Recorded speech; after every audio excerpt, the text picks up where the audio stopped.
वो जरूर पूछूंगा। जी क्या हम ये कह सकते हैं कि आपने नाराज होकर आम आदमी पार्टी छोड़ी थी? ये तो कहा जा सकता है। नहीं, नाराज होके नहीं, बिल्कुल नाराज होके नहीं। अगर मैं ये कहूंगा कि मुझे जब राज्यसभा देने की बात हो रही थी तो मुझे दुख नहीं हुआ था। दुख तो जरूर होता है यार, मैं भी इंसान हूं और ऐसा थोड़ी दुख नहीं होता। लेकिन मैंने साफ कर दिया था, मैंने कहा कि नहीं, मैं जिस तरीके से आप चाहते हैं उस तरीके से नहीं होऊंगा मैं। Okay. और मैं उस तरीके से मैं जाऊंगा भी नहीं।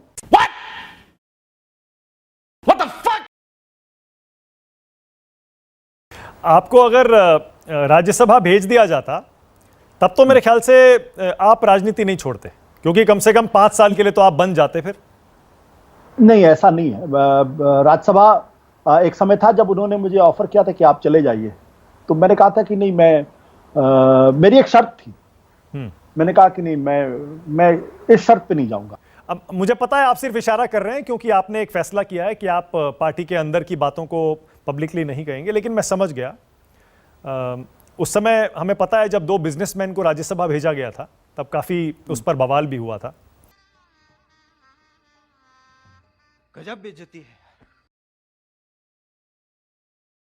कि आप जिस दिन राजनीति में उतर गए उससे पहले जहां भी आप पत्रकार के तौर पर थे, तो इसका मतलब क्या आप उस नौकरी के साथ न्याय कर पा रहे थे? क्योंकि आपकी विचारधारा जो थी वो उस नई पार्टी की तरफ झुकी हुई नहीं थी क्या जब आप उस नौकरी में थे, पत्रकारिता कर रहे थे? ये सवाल उठता है बार बार। बिल्कुल बिल्कुल झुकी हुई थी। रुको जरा, सब्र करो। इसमें कोई दो राय नहीं, बल्कि हमारे वो तमाम मित्र जो उन दिनों न्यूज रूम में थे IBN 7 में, तो मैं अक्सर मीटिंग में ये कहा करता था कि देखो भाई, मेरी विचारधारा क्या, इससे फर्क नहीं पड़ता। आप लोग जो है वो अपने हिसाब से खबरों का चयन करिए और अपने हिसाब से खबरों का ट्रीटमेंट करिए। बल्कि बाद के दिनों में तो मैंने, जब आम आदमी पार्टी का प्रश्न आता था या अन्ना के आंदोलन का प्रश्न आता था, तो मैं वो डिबेट में भी, चूंकि मैं 8 बजे का शो करता था, एक डिबेट शो करता था। हाँ। तो मैं उसमें भी अक्सर हिस्सा नहीं लेता था जब आम आदमी पार्टी से रिलेटेड कोई चीज होती थी तो।